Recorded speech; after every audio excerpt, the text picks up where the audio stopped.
할렐루야. 우리 오늘은 조금 그 제목이 좀 어렵습니다. 제목 자체가 어려운 게 아니라 그걸 받아들이기가 쉽지 않아요. 무지하면서 일어나라. 한번 따라서 하겠습니다. 무지하면서 일어나라. 무지하면서 일어나라. 할렐루야. 오늘 놀랍게도 여기저기 깨어나는 역사가 일어날 줄로 믿습니다. 현대인들이 알아야 될 것 중에 한 가지가 뭘까 봤더니 스마트폰입니다. 스마트폰 다 가지고 계시죠? 가지고 계시죠? 예. 왜 스마트폰이 필요할까요? 관계를 위해서. 정말 필요한 건 사실인데 중요한 건 또 필요한 만큼 우리의 시간들을 많이 빼앗기기도 합니다. 그렇죠?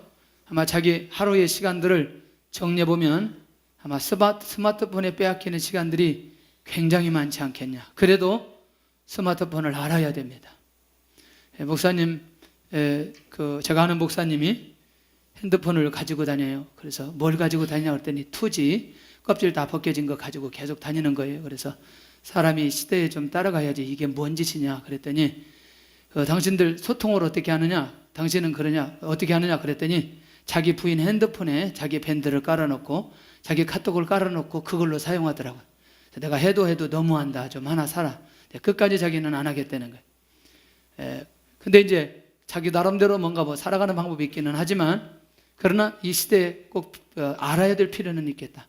두 번째는 특별히 현대인들이 잘 알아야 되는 것 중에 한 가지가 스포츠를 알아야 돼요. 왜냐하면 사람과의 대화를 하려면 가장 쉽게 접근하는 게 뭐예요? 스포츠예요. 할렐루야. 특별히 저는 이 스포츠를 아주 좋아합니다. 어렸을 때부터 아주 좋아하는데 며칠 전에 매일 영성 나오기 전에 이렇게 그 밥을 먹는데 그 시간이 아까워가지고 TV를 잠깐 켰는데 배구 경기를 하는 거예요. 배구 경기. 배구 경기를 하는데 삼성하고 현대하고 최강전에 나온 거예요. 근데 1세트 하다가 1세트는 이제 시간이 없어서 못 보고 아가메지라는 외국 용병이 그 발에 걸려 넘어져가지고 아웃되고 이제 한국인 선수들로만 현대가 해야 되는 거예요.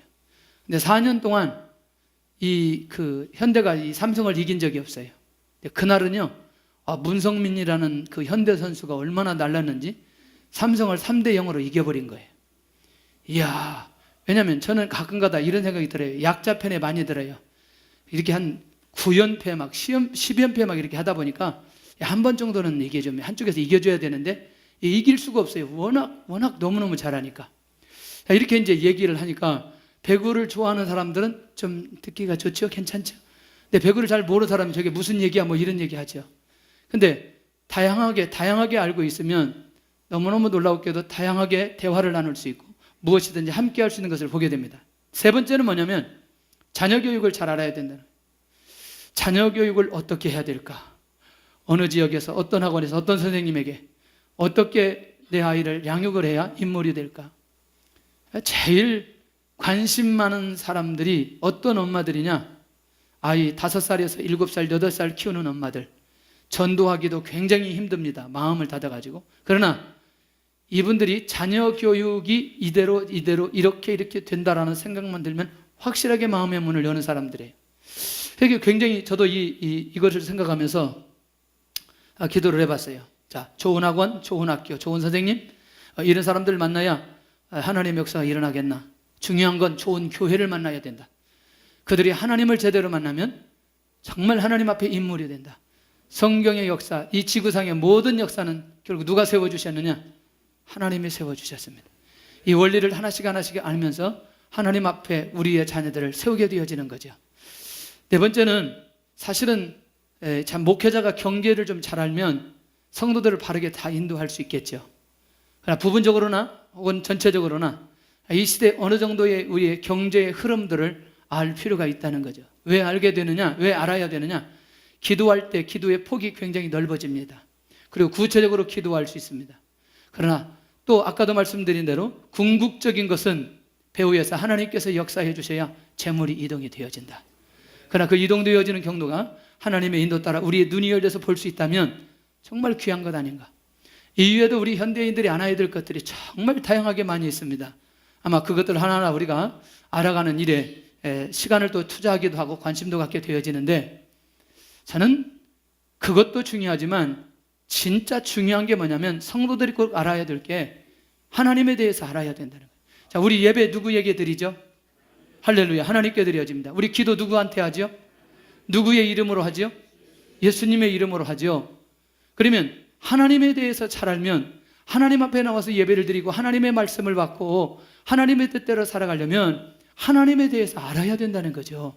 근데 이게 얼마나 중요하냐면, 첫째는 뭘 알아야 되느냐? 하나님의 성품에 대해서 알아야 되는데, 하나님의 성품을 알게 되면 누구에게, 어떤 사람에게 거룩한 성품, 진실한 성품, 공의로우신 하나님, 이런 하나님의 성품들이 나타나게 될까? 중요하죠. 그러니까 하나님의 성품을 이해하다 보면 그 하나님이 나에게 어떤 모습으로 나타나는지, 어떤 모습으로 나타나는지 이해할 수 있다는 거죠. 두 번째는 하나님의 성품에 대해서도 알아야 되지만 하나님의 능력에 대해서도 알아야 될 필요가 있다는 거죠. 도대체 하나님의 능력은 얼마만큼 될까? 얼마만큼 될까? 또 하나님은 어디서부터 어디까지 존재할까? 영원전부터 영원까지 존재하신 하나님, 그리고 그 하나님의 능력은 사람들이 헤아릴 수 없는 초자연적인 능력이 하나님에게 있는 것을 보게 됩니다. 특별히 저나 많은 사람들이 우리가 이해하는 부분은 뭐냐면 성경에 기록된 하나님의 역사만 우리가 알고 있다는 거죠. 맞나요? 그러나 성경에 기록되지 않은 무한한 하나님의 능력이 하나님 자신에게 있는 것을 보게 된다는 거예요. 이렇게 하나님을 알아가기 시작하면, 하나님의 능력에 대해서 알아가기 시작하면 어떤 일이 벌어지느냐? 하나님의 계획에 대해서 궁금하기 시작하는 거죠. 도대체 그렇게 능력 많으신 하나님이, 그렇게 엄청난 성품을 가지신 하나님이 어떤 계획을 가지고 살아가시는지 굉장히 중요하다는 거죠. 그런데 하나님의 그 계획을 보면 한 가지입니다. 특별히 하나님을 떠난 하나님의 백성들이 하나님 앞에 돌아오도록 하기 위해서 이 땅에 예수 그리스도를 보내주시고 그 예수 그리스도를 믿도록 하게 하는 이 궁극적 하나님의 계획을 우리가 놓치지 않아야 된다는 거죠. 구원의 계획을 집행하시고 성취하시는 그 하나님을 알아가는 순간부터 이제 어떤 일이 벌어지느냐? 하나님께서 역사하는데 그 하나님의 역사의 시점을 알 수 있다는 거죠. 자, 보세요. 하나님이 구원을 계획하시고 집행하신다. 그때 하나님께서 역사해 주신다. 똑같은 상황인데 어떤 사람은 기도하기만 하면 응답이 되고 어떤 사람은 기도해도 별로 응답이 되지 않고, 이게 전부 다 무엇과 연결되어 있느냐? 하나님의 계획과 연결되어 있다는 거죠. 그 하나님의 계획 속에 있는 사람들에게는 시공간을 초월해서 비상섭리로 역사하신다는 거죠. 할렐루야. 그러니 이 하나님에 대해서 알아야 된다는 거죠. 그러니까 우주 역사를 살펴보면서, 세계사를 살펴보면서 2014년 3월 30일 오늘 이날에 하나님은 나에 대해서, 이 시대에서, 우리 교회에 대해서, 우리 가정에 대해서 어떤 계획을 가지고 계시느냐, 이거에 눈이 열려진 사람은 반드시 오늘 하나님의 기적의 역사를 맛보게 될 줄로 믿습니다. 자, 알아간다는 건 정말 중요한 거죠. 특별히 오늘 본문의 내용들을 보면은 사도 바울이 선교팀 일행으로 선교를 하다가 어디에 가게 되냐면 회당에 들어가게 됩니다. 회당에 들어가서 사람들에게 계속해서 지난번부터 이어지는 내용이 있죠. 지난주에 누구를 통해서 이 땅에 예수 그리스도를 보내주셨어요? 지난주에 누구를 통해서 예수님을 이 땅에 보내주셨다고 그랬어요? 바로 앞절인데 그것도 잘 안 보고 다윗을 통해서 이 땅에 예수 그리스도를 왕권을 가지고 이 땅에 오셨습니다. 자, 오늘 갑자기 본문의 내용을 보니까 24절에 기가 막힌 내용이 있어요. 시작. 그가 오시기에 앞서 요한이 먼저 회개의 세례를 이스라엘 모든 백성에게 전파하니라. 다시 24절 크게 해야 됩니다. 시작. 그가 오시기에 앞서 요한이 먼저 회개의 세례를 이스라엘 모든 백성에게 전파하니라. 자, 지금 사도 바울은 지금의 얘기를 하고 있지 않아요. 근데 지금의 회당에 앉은 사람들에게 사실은 저들의 영적인 무지를 깨우기 위해서 말씀을 선포하지만 이 내용은 이미 앞서 요한이 이 땅에 와서 어떤 사역을 어떻게 했는지에 대해서 명확하게 보여준다는 거죠. 무지를 깨우기 위해서 하나님께서는 누구를 보내주셨느냐? 세례 요한을 이 땅에 보내주셨다는 거죠. 세례 요한 기억하시나요? 좀 가면서 좀 봐야 됩니다. 도대체 요한은 누구인가? 그렇다면 요한은 어떤 사람인가? 특별히 첫째는 뭐냐면 이사야 40장 3절에 가서 보면 광야에서 외치는 자로 예언된 사람입니다. 광야에서 외치는 자로 예언된 사람. 자, 그 다음에 두 번째는 주님이 요한에 대해서 말하기를 여자가 낳은 자 중에 최고의 사람이다. 자, 잘 들어보셔야 돼요. 세 번째, 대제사장 사가랴와 엘리사벳의 아들로 태어나게 됩니다. 그것도 대단하죠. 근데 네 번째, 자, 예수님이 이 땅에 오시기 전 선지자들을 무슨 선지자다? 구약의 선지자다. 예수님이 오시고 이 땅에 온 사람들을 선지자라고 말하나요? 주로 제자, 사도들 이렇게 갑니다. 선지자로 움직였던 시대는 계시가 완성되어졌을 때에 선지자의 사명이 끝났다는 얘기죠. 그리고 그 다음에 나오는 게 무슨 내용이 나오냐면 증인이라고 하는 용어가 나오기 시작합니다. 그 사도라는 용어가 나오기 시작하고 제자라는 용어가 나오기 시작해요. 자, 그러면 너무너무 놀라운 건 광야에 외치는 자로 누가 예언했어요? 이사야가 예언했어요. 그러면 선지자가 예언했기 때문에 요한의 정체성이 있어요, 없어요? 있죠. 할렐루야. 주님이 여자가 낳은 자 중에 최고의 사람이다. 누구 보고? 요한을 보고. 정체성이 있어요, 없어요? 있어요. 대제사장 사가랴와 엘리사벳의 아들로 태어났다는 거죠. 그러면 대제사장의 가문으로 태어났다. 가문으로도 누구도 무시할 수 없는 사람이 요한이란 말이죠. 그리고 예수님 앞서 구약의 마지막 선지자로 부르심을 받았어요. 이렇게 정통성 있는 이 사람이 무엇을 했고 무슨 말을 했느냐? 중요해요, 중요하지 않아요? 중요하지요. 그러니까 이 사람이 이런 정통성을 가지고 이 유대인들에게, 이스라엘에 있는 사람들에게 오늘 하나님께서 그를 보내주신 결정적 이유는 그들의 영적인 무지를 깨우기 위해서 하나님께서 요한을 보내주셨다는 거죠. 분명한 명분을 가지고 출생한 사람, 정통성이 있는 사람이 누구냐? 요한이라고 하는 사람. 그러면 두 번째는요, 중요한 거 있는데 요한이 이 땅에서 한 일이 무엇이냐는 거예요. 그렇게 정통성을 가지고 선지자의 모습으로 이사야 선지자가 예언해서 이 땅에 온 그 요한이 이 땅에서 한 일이 뭐냐? 첫째가 회개의 세례를 베풀어 주셨다는 거예요. 13장 24절에 그렇게 나오는데, 근데 여기에는 배경이 있어요. 누가복음 3장 1절 2절에 이 세례 요한이 세례를 주는데 그 세례를 주는 배경이 무엇일까? 누가복음 3장을 가서 한번 찾아보시겠습니다. 누가복음 3장, 마가 누가복음 3장 가서 꼭 같이 보셔야 됩니다. 이 내용이 너무너무 중요하기 때문에 세례를 베풀고 하는 이때의 시점이 어떤 시점인지를 한번 확인해 볼 필요가 있다는 얘기죠. 어느 시점에 하나님께서 요한을 부르셔서 사역을 시작하게 하셨는지 3장 1절 2절 같이 합니다. 시작. 디베리오 황제가 통치한 지 15해 곧 본디오 빌라도가 유대의 총독으로 헤롯이 갈릴리의 분봉왕으로 그 동생 빌림이 이두레와 드라고지 지방의 분봉왕으로 루사니아가 아빌레네의 분봉왕으로 안나스와 가야바가 대제장으로 있을 때에 하나님의 말씀이 빈들에서 사가랴의 아들 요한에게 임한지라. 3절 제가 합니다. 요한이 요단강 북은 각처에 와서 죄사함을 받게 하는 회개의 세례를 전파하니. 자, 이제 저를 보시기를 바랍니다. 이 부분 분봉왕 얘기들이 많이 나오죠. 정치적인 상황입니다. 그 다음에 여기 2절에 가서 보니까 누구예요? 대제사장 안나스와 가야바. 자, 저를 보시면 이제 여기 굉장한 비밀이 있습니다. 당시에 이건 뭐냐면 정치적 상황을 얘기하고 기록하고 있습니다. 그 다음에 또 다시 뭐냐면 종교적인 상황을 기록하고 있어요. 빌라도, 또 헤롯, 여러 분봉왕들, 그 다음에 종교적인 것은 대제사장 안나스, 가야바. 지금 현재 상황으로 본다면 이 오늘 요한이 사역하는 이 시대에는 정치적으로, 종교적으로 그렇게 문제되지는 않았어요. 악화되지 않아요. 그러나 중요한 건 정치적으로 안정되었다고 말할 수 있겠지만, 종교적으로 안정되었다고 말할 수 있지만, 중요한 건 이들이 전부 다 어디에 빠져 있느냐? 영적인 무지 속에 빠져 있었던 걸 보게 된다는 거죠. 안정되면 안정된, 복음 안에서 안정되어지는 것과 어떤 상황 속에서 안정되어지는 건 항상 상황 속에서 안정되는 것은 또 다른 불안한 요소로 갈 수 있는 가능성이 많다는 얘기죠. 그러나 복음 안에서 주는 그 안정적인 것은 누구도 그것을 빼앗을 수 없다는 얘기죠. 그러니까 안정된 정치, 종교적 상황 속에 꼭 필요했던 게 뭐냐면 회개의 세례가 필요했다는 얘기예요. 왜? 이 일이 진행되어져야 지금 요한이 선포하는 누구를 받아들일 수 있기 때문에 할렐루야. 예수님을 받아들일 수 있기 때문에.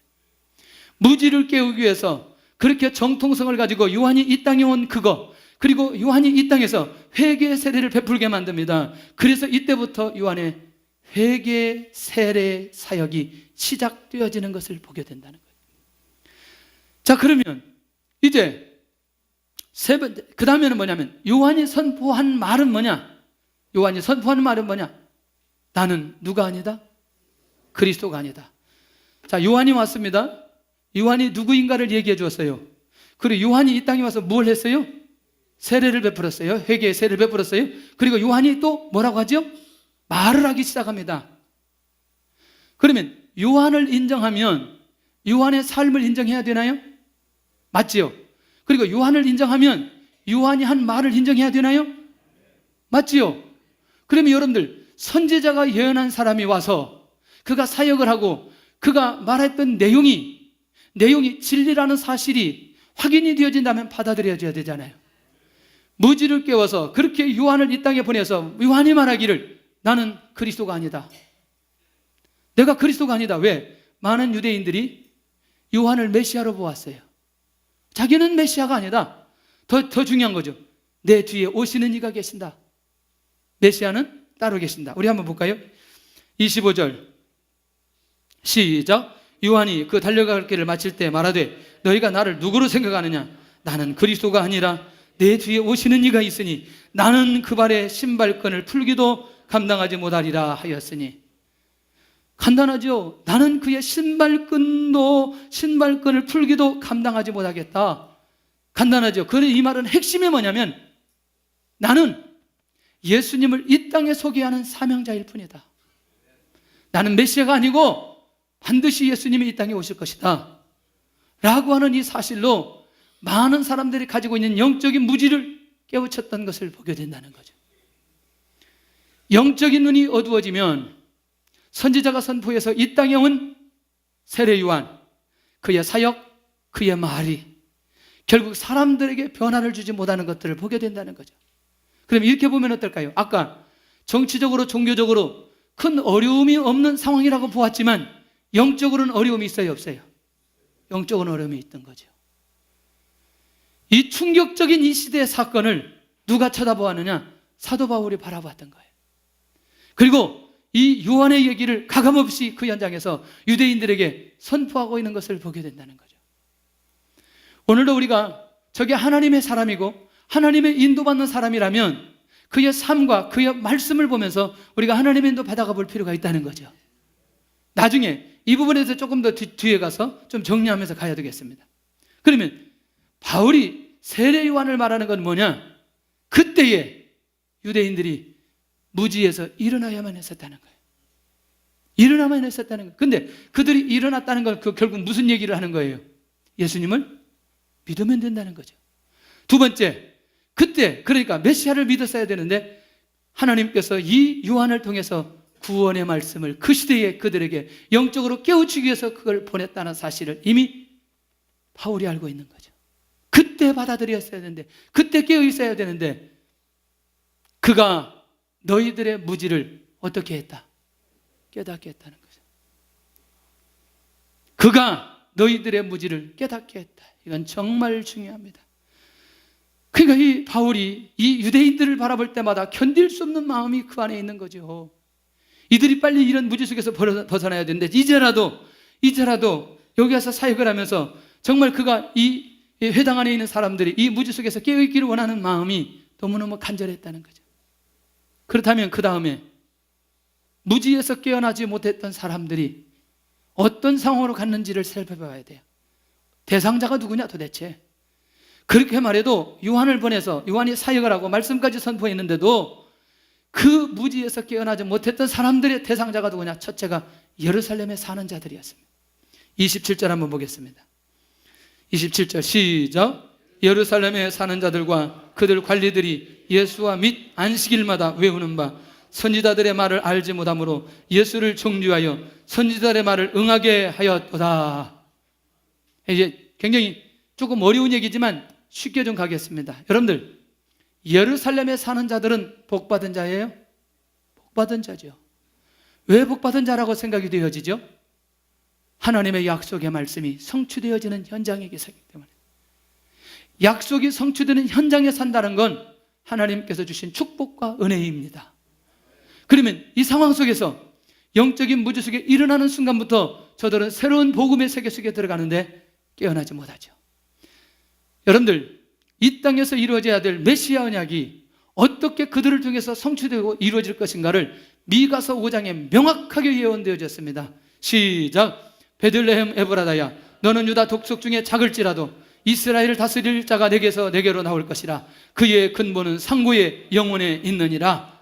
핵심이 뭐예요? 핵심이 예수님이 이 땅에서 뭐 할 거다? 출생할 거라는 얘기죠. 그럼 예수님이 이 땅에서 출생했어요. 그러면 그들이 요한이 선포했던 그 말씀을 듣고 그 무지에서 깨어나서 이분이 누구다? 메시아다라는 사실을 인정해야 되는데 그들이 인정하지 않았다는 얘기예요. 이 얼마나 놀라운 사건이냐고요. 이해할 수 없는 사건이에요. 아니, 예수님이 이 땅에 오신다는 말씀을 붙들고 살아가는 사람들이 실체가 왔는데 그 실체를 인정하지 않은 이 영적인 무지 속에 있는 이 대상자들의 모습을 깊이 있게 생각해 봐야 될 필요가 있다는 거죠. 할렐루야. 그런데 두 번째 대상자들이 있어요. 그들 관리들. 27절에 그들 관리들이 있어요. 그들 관리들. 관리들을 좀 살펴보니까 정치, 종교 지도자들이에요. 첫째 등장되는 인물이, 사실 이 내용을 보면요, 그 누가복음 23장 1절에서 25절까지 이 관리들이 누구인지를 누가복음 23장에 기록되어져 있어요. 다 볼 수 없는데 나중에 성경 절수가 여기 있기 때문에 아마 시간이 되어서 한번 꼭 찾아보시기를 바랍니다. 네, 성경을 찾아보는 분이 한 분이라도 계신다면 우리는 놀라운 교회예요. 집에 가면 다 잊어버리고 기억도 안 되죠. 할렐루야. 그러나 한번 꼭 찾아보시길 바랍니다. 첫째 등장되는 인물이 누구냐? 빌라도의 등장입니다. 이 빌라도는 주님께 직접 신문했던 총독입니다. 기억하시죠? 나는 내게서 뭘 찾지 못했다? 죄를 찾지 못했다. 그리고 뭐 하죠? 손을 씻죠. 이거요, 빌라도가 빨리 이 사건 속에서 눈이 열려져서 깨어서 일어나야 될 상황인 거죠. 두 번째, 헤롯의 등장인데 23장 8절에 주님을 보고 매우 기뻐했던 왕 헤롯 왕이에요. 정보를 통해서 수많은 상황을 통해서 예수님이 누구인가를 이미 이 헤롯이 알고 있는 거예요. 주님을 받아들일 수 있는, 주님을 믿을 수 있는 상황이 누구에게 주어졌느냐? 헤롯에게 주어졌음에도 불구하고 거절했다는 거예요. 자, 그러면 지금까지 이전에 뒤어진 것들은 지금 누구의 사역으로, 누구를 보내서 이렇게 지금까지 눈을 열게 만들었어요? 요한을 보내어서 명확하게 그들이 인정하는 선지자, 그들이 말하는 구약의 배경을 가지고 이 땅에 온 그 요한이 그렇게 수없이 복음의 말씀을 선포했음에도 불구하고 그 무지에서 깨어나지 못하고 있었다는 것을 보게 된다는 거예요. 세 번째 누구냐? 대제사장 가야바 안나스. 이야, 누구냐면 이 사람들이 하나님의 말씀을 가지고 사는 사람들이에요. 이해되나요? 이 말? 하나님의 말씀을 가지고 살아가는 사람들이었다니까요. 금식도 하고요, 안식일도 잘 지키고요, 율법도 잘 지키고요. 놀라운 건 그러나 한 가지는 인정하지 않는 거죠. 누구를 인정하지 않느냐? 이 땅에 오신 메시아를 인정하지 않는다는 거예요. 이 충격적인 이 사건들을 바라보면서 우리가 어떻게 깨어 있어야 되느냐? 하나님의 말씀을 보면서 하나님이 누구인가를 알지 못하고 살아간다는 건 이상한 거 아니에요? 수없이 예배드리지만 우리가 누구에게 예배를 드리고 누구를 통해서 은혜를 받고 이 비밀을 모르고 살아간다는 거 얼마나 어려운 거예요? 그렇죠? 오늘 우리가 그런 면에서 이런 무지에서 빨리 벗어나야 될 필요가 있다. 우리 자신들이 이런 부분들이 내 안에 있는 것이라면 그것을 연구하고 기도하고 정리해서 다시 우리의 눈이 열려져야 될 줄로 믿습니다. 그러면 무지했던 결과는 어떻게 나타나느냐? 놀라웠게도 선지자의 말씀을 성취하게 되었다는 거죠. 선지자의 말씀 성취한다는 건 뭐죠? 십자가의 죽음, 십자가의 고난. 맞나요? 예. 그러면 여기서 선지자라고 말할 때 누가 갑자기 딱 등장되냐면 시편 22편은 다윗이 고백했던 내용이고 이사야 53장은 하나님께서 이사야에게 앞으로 오실 예수 그리스도가 어떤 고난을 당할 것인가를 보여주었던 현장입니다. 그런 것이라면 22편의 내용을 보니까 다윗이 자기를 비하하면서 찬양했던 내용이에요. 근데 그 내용을 가만히 살펴보면 그 내용이 전부 다 나중에 누구를 통해서 성취되어지느냐?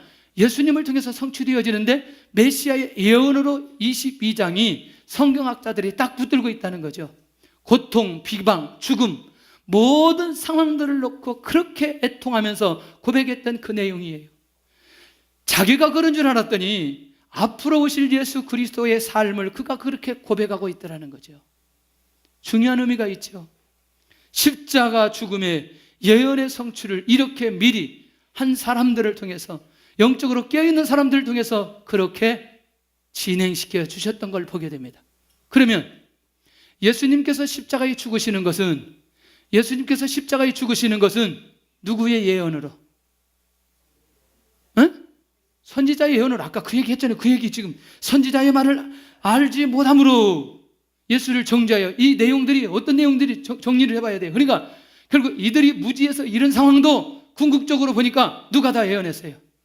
선지자들이 다 예언했다는 거예요. 근데 여기서 끝났지 않습니다.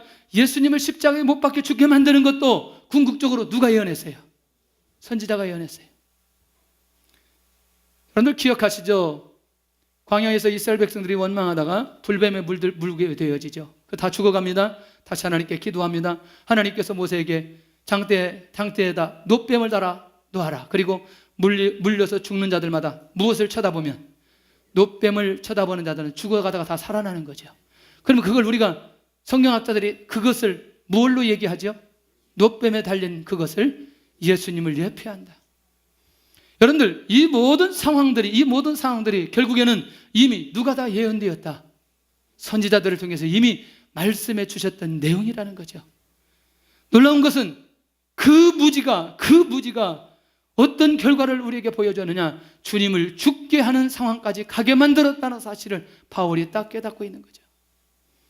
그들이 일찍이 복음의 눈이 열렸다면 예수님을 여기까지 못 받지 않았을 것인데, 이런 무지했던 하나님의 사람을 인정하지 않고 결국 그들을 오히려 핍박하고 공경에 만들었던 그것들이 예수님을 죽게 만들었는데, 진리를 모르는 사람들에게 나타나는 궁극적인 현상이 뭐냐? 주님에게는 관심이 없어요.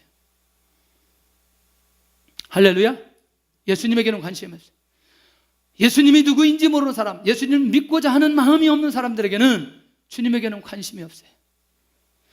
너무너무 놀라운 건 자신들의 명예와 쾌락을 위한 종교 생활일 뿐이라는 거죠. 누구죠? 아까 대제사장, 안나스 가바야, 그 다음에 누구? 빌라도, 헤롯, 성도 분봉왕들 모두 다 메시아에는 관심이 없어요. 오직 내가 이 자리를 유지하고, 오직 내가 이 대제사장 자리를 유지하는 그것, 이 종교 생활이 제일 중요했다는 거죠.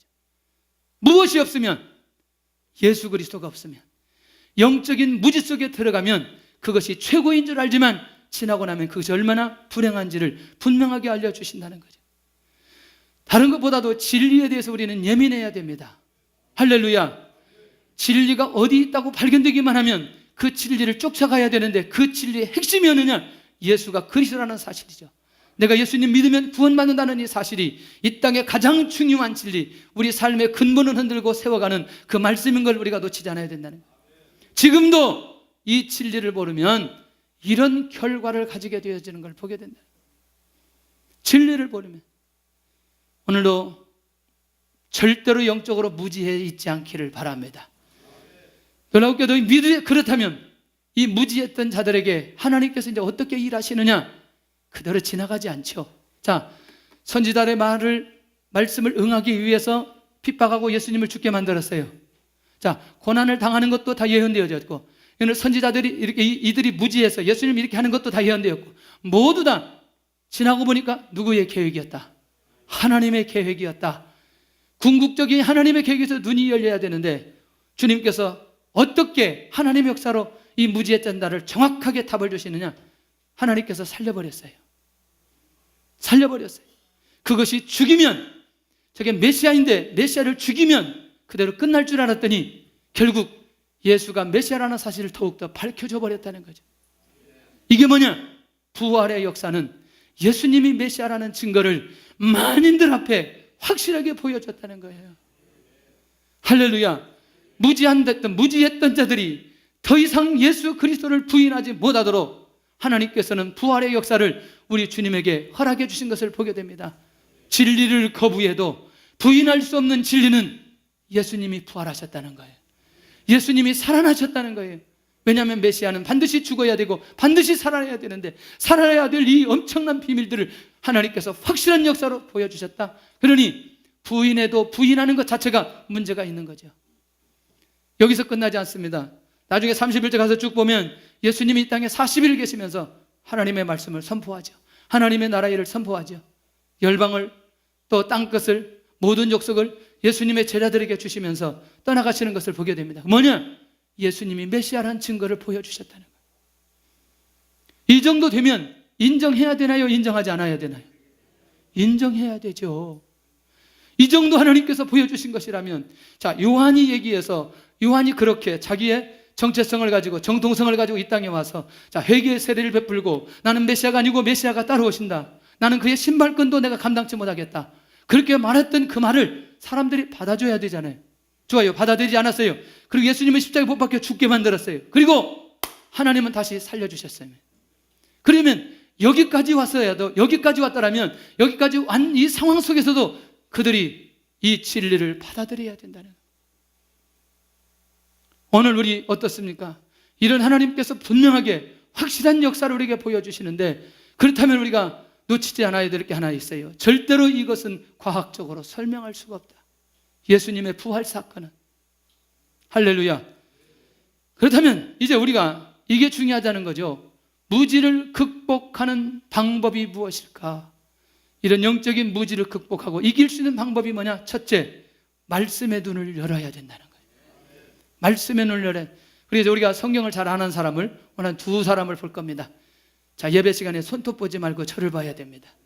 자, 뒤에 손톱 보는 것까지 제가 다 보이기 때문에. 할렐루야.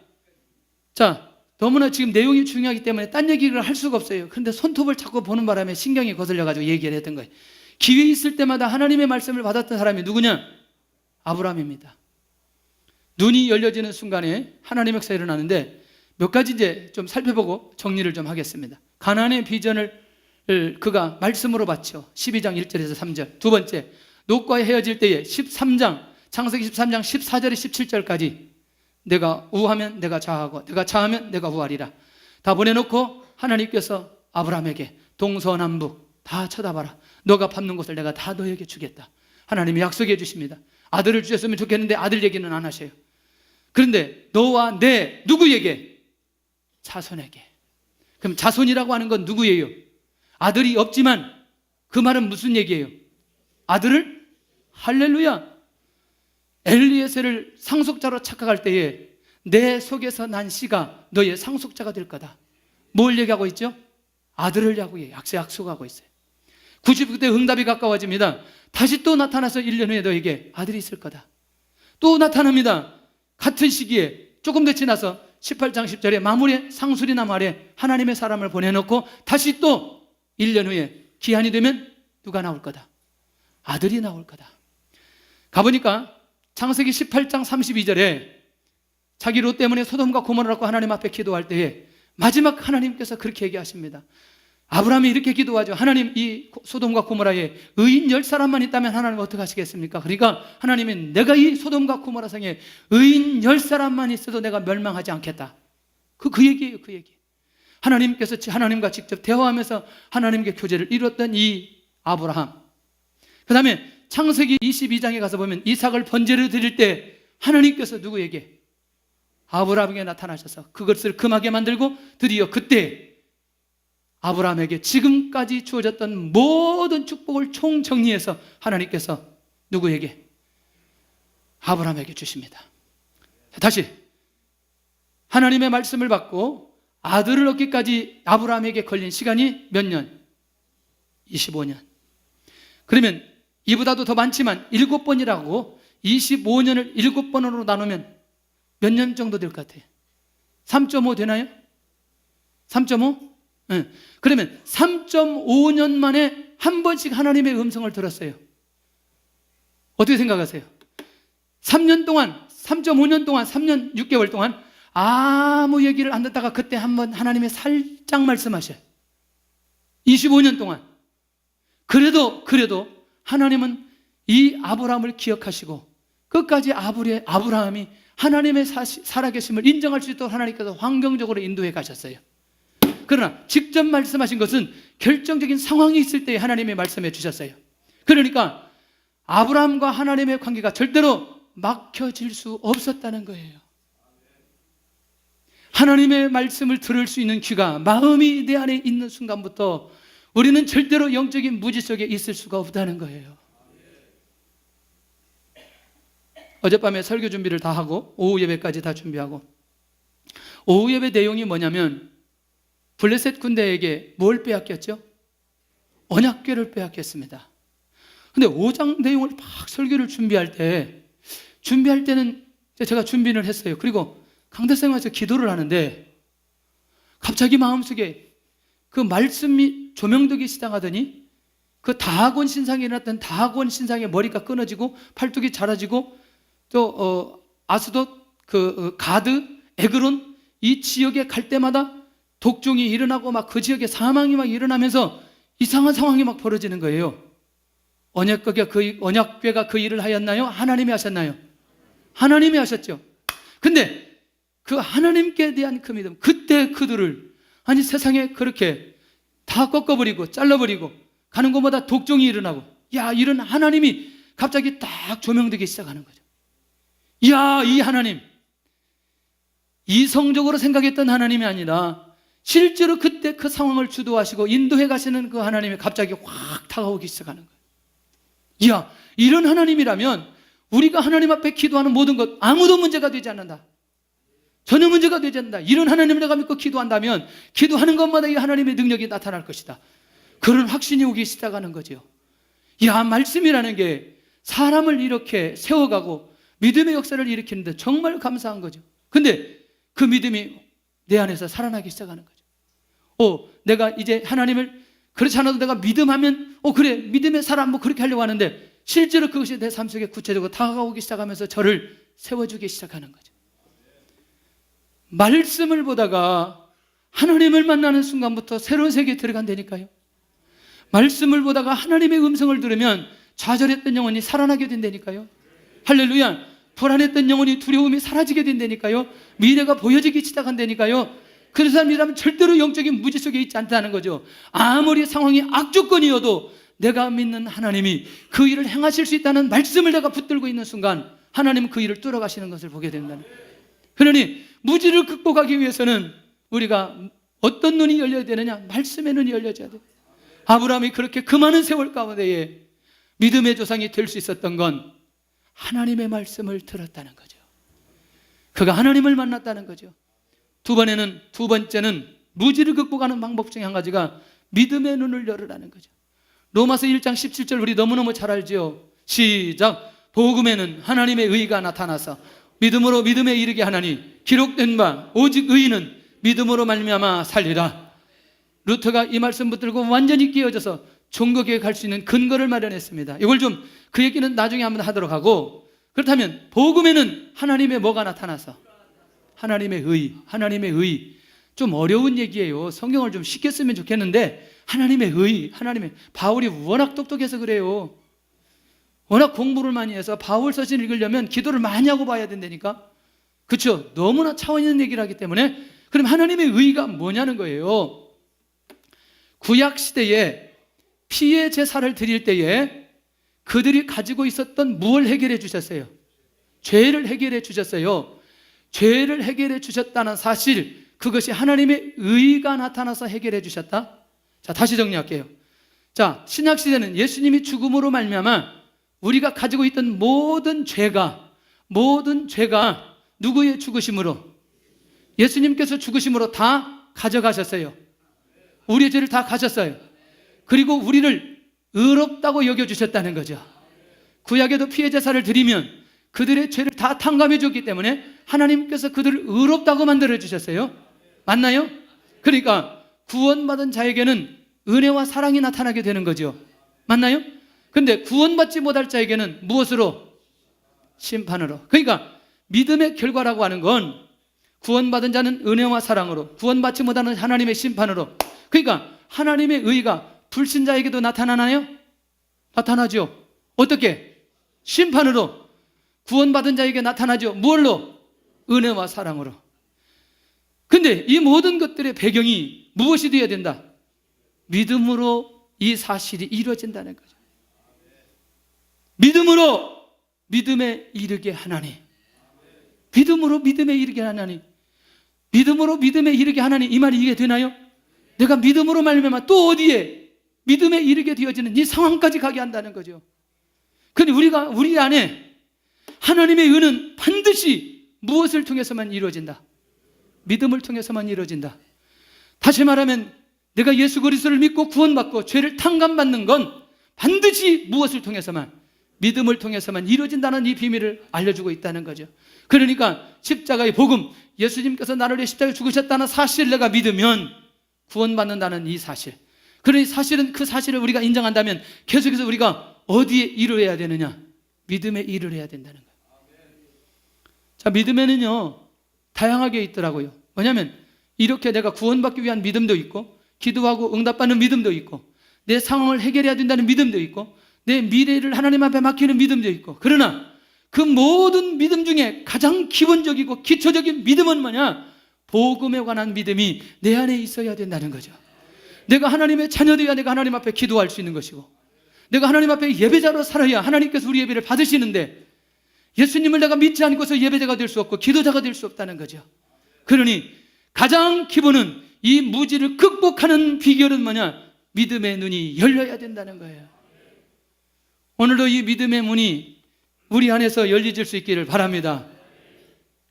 믿음은 믿음으로만 살게 되는 비결은 바로 내가 의인된 것은 무엇 때문에? 믿음 때문에. 그래서 우리는 뭐냐? 복음은 믿을 때 받아들이게 되어진다. 자, 이제 제가 이렇게 믿음을 이렇게 정리했어요. 자, 복음을 받는 믿음과 상황 속에서 문제를 해결하는 믿음. 반드시 이게 전제되지 않으면 이 믿음은 의미가 없다는 거죠. 맞나요? 마지막 세 번째는 무지를 극복하는 비결은 기도의 눈이 열려야 된다는 거예요. 자, 이 정말 제가 그 다른 인물을 좀 끌어올려다가 우리가 매일 영성 때 잘 들었던 그 다니엘에 대해서 좀 한번 얘기하려고 합니다. 자, 혹시 다니엘서 1장에 다니엘이 기도했다는 내용이 나오나요? 안 나와요. 그런데 6장에 가서 보면 다니엘이 예루살렘을 향해서 하루에 몇 번씩 기도하지요. 그것도 습관적으로 기도하지요. 그러면 1장에 다니엘이 기도했을까요? 안 했을까요? 이미 그의 삶 전체가 기도의 삶이었기 때문에 열흘 동안 시험 중에도 기도했던 다니엘, 하나님께서 어떤 은혜를 베풀어 주시느냐? 학문, 서적을 깨닫게 하고 지혜를, 그 다음에 환상과 꿈을 해석하는 그런 능력을 누구에게 주느냐? 다니엘에게 줘요. 자, 이게 이제 이 얘기를 하려고 하는 거죠. 내가 기도에 열려 있을 때에, 기도로 열려 있을 때에 하나님께서 그 기도의 통로를 통해서 하나님께서 주시고자 하는 걸 다 주시는 거예요. 그런데 다 주시는데 그렇게 기도로 열려 있던 그 사람을, 그가 기도로 열려 있고 깨어서 기도하니까 하나님께서 그게 사람을 세우기 위해서 이걸 주시는 거예요. 이 말이 이해되나요? 그러니까 아무리 자기가 닫고 싶어도 자기가 이미 기도의 문이 열려 있는 사람에게는 하나님께서 그 통로로 주시고자 하는 모든 것들을 다 주시는데 왜 주시느냐는 거죠. 그가 하나님의 사람인 걸 이 땅에 보이기 위해서. 그러니 날마다 주시는 그 하나님, 그 계시의 능력을 경험하면서 그가 마음이 다칠 수가 없죠. 무지 속에 들어갈 수 없죠. 영적으로 깨어있을 수밖에 없는 거죠. 느부갓네살왕이 꿈을 꾸었을 때 기도하죠. 나에게 기도할 시간을 달라고 하나님 앞에 엎드려 기도합니다. 그때 하나님께서 꿈의 내용과 해석까지 몽땅 세트로 누구에게 주느냐? 다니엘에게 다 줘버려요. 얼마나 멋있어요. 그러니까 다니엘은 기도만 하면 누가 보여주셔? 하나님이 다 주시네. 하나님이. 재밌잖아요. 기도하시기를 바랍니다. 기도하면 깨어있다니까. 깨어있을 수 있다니까. 여러분들 이성적 기도 말고요, 정말 하나님 앞에 엎드려 기도하면서 하나님을 만나는 그런 기도. 벨사살 시대의 벽의 글씨를 해석하는데 다니엘서 5장 25절에 왕의 시대가 끝났다고 선포하죠. 메네메델 대결 우바르신, 아무도 해석을 못해요. 그 글씨가 뭔지도 몰라요. 그런데 다니엘이 한 방에 정리해버립니다. 왕의 시대 끝났습니다. 왕의 시대 끝났습니다. 여러분들 계속해서 여러분들 느부갓네살 왕, 그 다음에 벨사살 왕, 이 얘기를 들으면서 우리가 느끼는 게 뭐예요? 하나님의 절대주권을 느끼게 되죠. 근데 그 하나님의 절대주권 속에 왕들이 어떻게 정리되어 가는지를 보여주시죠. 근데 그 일을 누구에게 얘기해 주세요? 다니엘에게 얘기해 주세요. 그러니 열릴 수밖에 없는 거죠. 열려갈 수밖에 없는 거죠. 네 번째, 이 세일의 기도를 통한 계시의 언약을 받게 됩니다. 다 끝나갑니다. 힘을 내시기를 바랍니다. 다 끝나가요. 얼마나 힘드셨어요? 오늘 설교 듣느라고. 너무너무 내용이 중요해서 시간이 없어서 빨리 했는데, 놀랍게도 세일의 기도를 하다가 다니엘이 주님을 만나는 거예요. 다니엘 기도의 영성이 그대로 끝나지 않고 그 시대에 앞으로 오실 예수 그리스도를 그 현장에서 그가 만나는 것을 보면 얼마나 놀라운 일일까. 여러분들, 내가 하나님 앞에 기도할 때에 신비주의로 가는 것과 하나님의 말씀을 붙들고 계시의 역사로 들어가는 것과는 차원이 완전히 다릅니다. 여러분들, 신비적으로 들어가는 건 개인적 만족으로 끝나지만 계시의 언약 속에 들어가는 건 하나님의 말씀의 성취 현장으로 인도받게 된다는 거죠. 기도도 어떻게 기도해야 될 거냐, 이게 정말 중요하다고 저는 생각합니다. 300일 하느라고 수고 많이 하셨습니다. 이번 금요일이면 300일 확실하게 만땅 딱 채워 한 주 쉬었다가 다시 그 다음 주 화요일부터 하는데 힘을 내서 기도하시기를 바랍니다. 저는 개인적으로 얘기하지만 정말 쉬고 싶은 사람이에요. 제가 잘 그러지, 여러분 잘 얘기했죠. 노는 게 전문이라고. 지금도 하룻밤 노는 데는 전혀 문제가 없어요. 아무것도 없어요. 지난번에 그 구성민 목사님이 그러는 거예요. 자기 5교구 갔을 때 어떻게 해야 될지 별로 대책이 별로 없었다는 거예요. 그날 갔다 와가지고 너무너무 또 좋았다는 거예요. 제가 그 노는 게 전문가인데 하나님께서 놀지 않게 만들어요. 시간을 하나님께서 철저하게 끌고 가는데, 그 끌고 가는 게 뭐냐면 철저하게 기도로 끌고 가는 거예요. 근데 생각지도 않게 하나님께서 역사하시고 인도해 가시고 있어요. 이 시대가 우리가 모든 사람들이 알지 못하는 것들을 하나님께서 하나씩 하나씩 열려주실 겁니다. 할렐루야. 우리가 이 무지 속에 깨어나는 순간부터 새롭게 인도하시는 하나님을 경험하게 되고 하나님의 인도를 받아갈 수 있다면 깨어 있어야 되잖아요. 무지 속에서 일어나야 되잖아요. 나는 영적인 무지함에서 깨어나기 원하는가? 깨어나기 원하는가? 깨어날 수 있기를 바랍니다. 정말 그렇게 사모하는 마음으로 한 주 동안 정말 우리가 깨어 있기를 바랍니다. 제가 보니까 오늘 아침에 보니까 날씨가 너무너무 좋아요. 할렐루야. 이렇게 좋은 날씨에 놀러 가는 게 아니고 하나님 앞에 영적으로 깨어 있으면 좋겠다. 제가 생각을 버렸어요. 뭐냐면 우리가 이제 1년에 보면은 추워서 못 나온다, 여름에 날씨 좋아서 못 나온다, 결혼식 때문에 못 나온다, 더워서 못 나온다, 뭐 가을이 돼서 못 나온다, 이거 다 던져버렸어요. 다 던져버렸어요. 놀라우게도 던져버리니까 하나님께서 우리 교회는 기후와 상관없이 하나님께서 역사해 주세요. 근데 이런 때 새벽에 일어나서, 저녁에 못 나오는 사람들 새벽에 일어나서 이 좋은 공기 마시면서 교회 와서 예배드리고 가면 얼마나 좋을까. 빠져나갈 길이 없네. 정말 밤에 나오라 그랬지, 새벽에 나오라 그랬지, 도대체 빠져나갈 길이 없어. 왜? 이게 하나님께서 원하시고 우리가 영적인 무지에서 깨어날 수 있는 것이라면 할 필요 있지 않겠나? 나는 말씀을 묵상하고 가까이 하고 있는가? 아멘. 왜? 내가 말씀 묵상해야 내가 무지 속에서 깨어 있는데 하나님의 말씀 묵상하고 있는. 앞으로 성경 안 보는 사람 밥 먹지 말아요. 밥 먹지 마.